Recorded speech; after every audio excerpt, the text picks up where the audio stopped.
Hola, ¿qué tal? Yo soy Carlota Casalino. La estructura de mi exposición va a ser similar a la que he utilizado para cultura política y al igual que en la parte anterior, les recomiendo que para este módulo antes recuerden lo que hemos abordado en el módulo de sistema electoral, de procesos electorales y mecanismos de consulta y además el de actores electorales.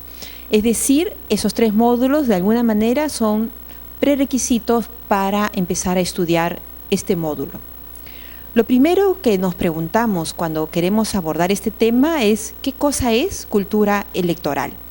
Al respecto, podemos decir que en un principio, cultura política, cultura electoral, cultura para la democracia y cultura cívica pareciera que fueran sinónimos o que estamos hablando de lo mismo. En realidad, eso no es así.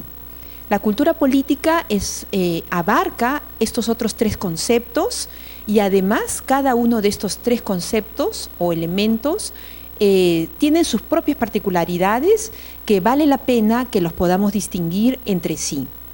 Ahora lo que vamos a abordar en particular es la cultura electoral. Podríamos decir que la cultura electoral es una categoría de análisis referida a la dimensión subjetiva de lo electoral. En ese sentido es el conjunto de ideas, de imágenes, de hábitos que construimos cuando desempeñamos algún rol como actor electoral o cuando nos referimos a lo electoral en general. Es decir, este proceso subjetivo se manifiesta cuando estamos ante el sistema electoral, ante los procesos electorales, los actores electorales o cuando estamos ante el voto o el sufragio. ¿Cuáles son las manifestaciones de esta cultura electoral? Al igual que en el caso de la cultura política, nosotros podemos acercarnos a la cultura electoral a través de tres manifestaciones: los valores, las actitudes y las opiniones. Una vez que tenemos claro qué es la cultura electoral y sabemos cuáles son sus manifestaciones, podemos pasar a profundizar cultura electoral a través de conocer los elementos que contiene. La cultura electoral tiene 4 elementos en particular: el sistema electoral, los procesos electorales, los actores electorales y el voto o sufragio. Cada uno de estos elementos son dinámicos entre sí y lo que podemos hacer es aprender a valorar o detenernos a conocer cuáles son los criterios que nos permiten saber cómo podemos aprender a valorar cada uno de estos elementos.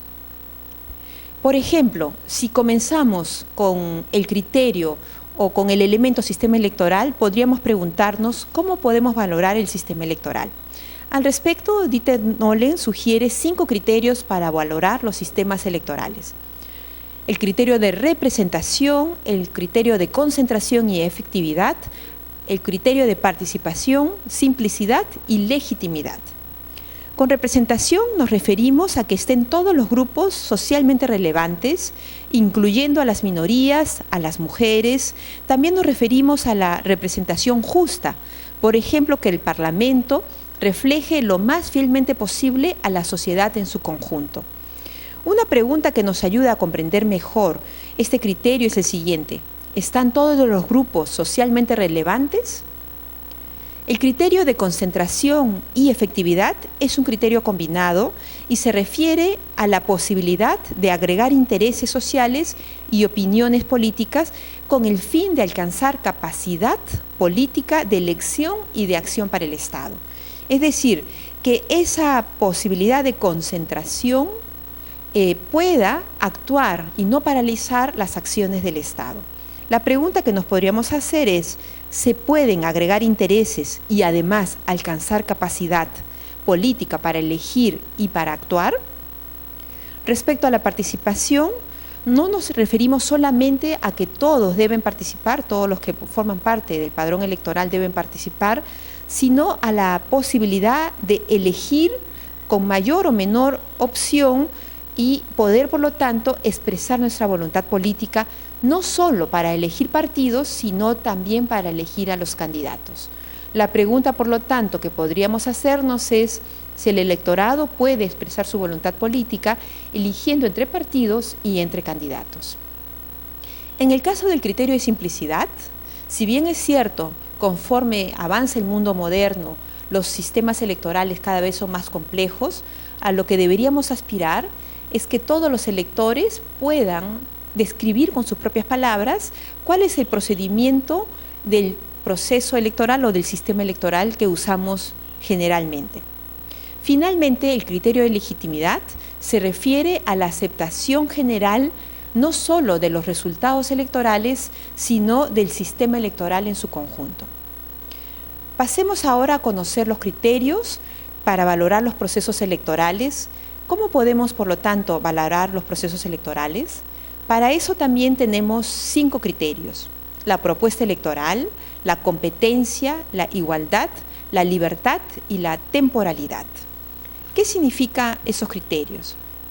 En primer lugar, debemos tener presente que las elecciones son la base a partir de la cual se legitima el acceso al poder político.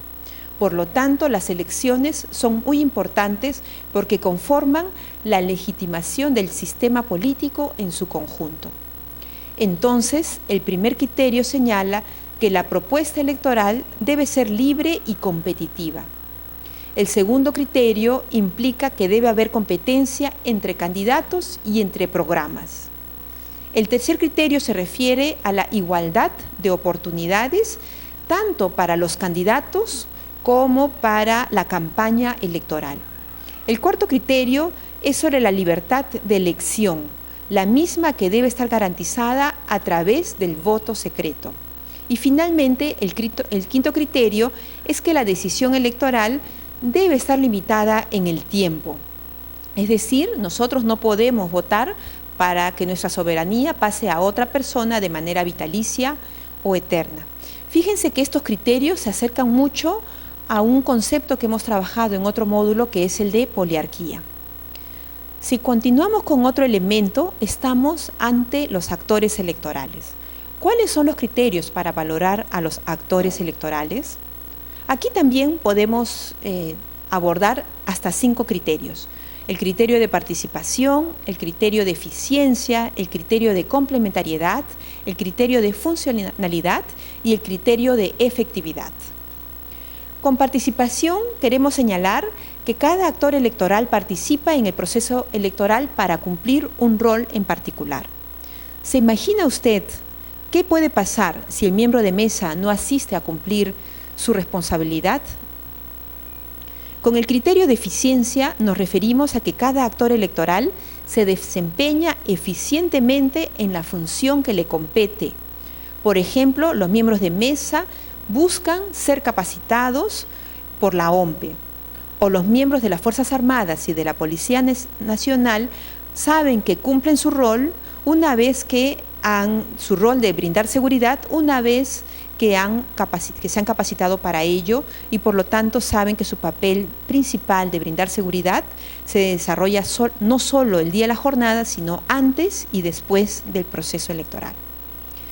Con el criterio de complementariedad, significa que cada uno de los actores electorales cumple un rol o una tarea complementaria a las demás. Por ejemplo, los medios de comunicación nos informan sobre los acontecimientos de la jornada electoral. El criterio de funcionalidad se refiere a que el rol de cada actor electoral permite que el proceso electoral se lleve a cabo. ¿Se imagina usted qué pasaría si en un proceso electoral no asistieran los electores? El criterio de efectividad establece que cada actor electoral garantiza el desarrollo del proceso electoral. ¿Qué pasaría si no hubiera candidatos que compitieran por el poder? El último elemento es el voto. ¿Cómo podemos valorar el voto y con qué criterios? Aquí podemos recordar nuestra experiencia como electores. El voto en una sociedad democrática es el acto a través del cual se ejerce la soberanía del pueblo y la igualdad política. En el acto de votar, el ciudadano se reafirma como tal. Además, sabemos que tenemos que decidir quién en nuestra representación va a tomar las decisiones en un tiempo determinado. El voto es un derecho y es un deber. que implica elegir tanto a nuestros representantes como a nuestras autoridades. Eso, además de la participación en los asuntos políticos y públicos, es hacer política. Es muy importante votar de manera responsable, informarse acerca de la trayectoria de los candidatos y conocer sus propuestas y decidir por uno mismo, respetar las opciones de los otros, así como respetar los resultados de la votación. Cuando votamos, por lo tanto, podríamos considerar 3 aspectos: el sentido de pertenencia, es decir, pertenecemos a nuestra familia, a nuestro barrio, a nuestra institución educativa o laboral, también pertenecemos a nuestra región y, por supuesto, pertenecemos a nuestro país. También tenemos que considerar el conocimiento del proceso o consulta en la cual vamos a tomar decisiones. Y también tenemos que informarnos sobre las propuestas que están en competencia. De ahí que podemos afirmar que cuando se vota de manera consciente y responsable, nos ratificamos en nuestra ciudadanía, en el ejercicio de un derecho y de un deber, en el compromiso de construir nuestra comunidad política, en el ejercicio de nuestra soberanía, en la igualdad política y en la importancia de la política para vivir en una sociedad democrática. Un ejemplo de lo que venimos abordando hasta ahora sería preguntarnos cómo podemos conocer la cultura electoral de una persona. Para ello podríamos preguntar a cualquiera lo siguiente: ¿puede describir el proceso electoral que emitimos y cómo se dio lugar a la elección de nuestros representantes en el Parlamento? ¿O qué sentimientos recuerda usted respecto a la competencia electoral nacional pasada? O otra pregunta podría ser: en el hipotético caso que usted haya sido elegido miembro de mesa, ¿cuál fue su actitud frente a ello? ¿O considera usted que en la última elección su voto fue informado y consciente? ¿Por qué? Así como estas preguntas, podemos formularnos otras similares. En función a las respuestas que demos sobre lo que se conoce, se siente y se evalúa respecto a los diversos ámbitos de lo electoral, podremos distinguir a las personas respecto a su cultura electoral. Ya estamos para acabar este tema. Por eso nos debemos preguntar: ¿por qué es importante la cultura electoral en un régimen democrático? Al respecto, podríamos respondernos: porque nos compromete en la construcción de la comunidad política al participar en los procesos electorales, cumpliendo nuestro rol específico como actor electoral. Además, porque nos ayuda a entender y a contribuir de manera directa y real en el proceso de construcción de la democracia como forma de vida y como forma de gobierno. Ahora que hemos concluido estos temas, le pregunto para que usted mismo se responda: ¿qué significa la cultura política? ¿Cómo se manifiesta? ¿Por qué es importante la cultura política? ¿Qué es la cultura electoral? ¿Cuáles son sus elementos? ¿Cuáles son los criterios que nos permiten valorar esos elementos? ¿Por qué es importante la cultura electoral? En ese sentido, lo invito ahora a estudiar el cuaderno de divulgación de Educación Electoral y Democracia correspondiente a Cultura Política y Cultura Electoral. Muchas gracias.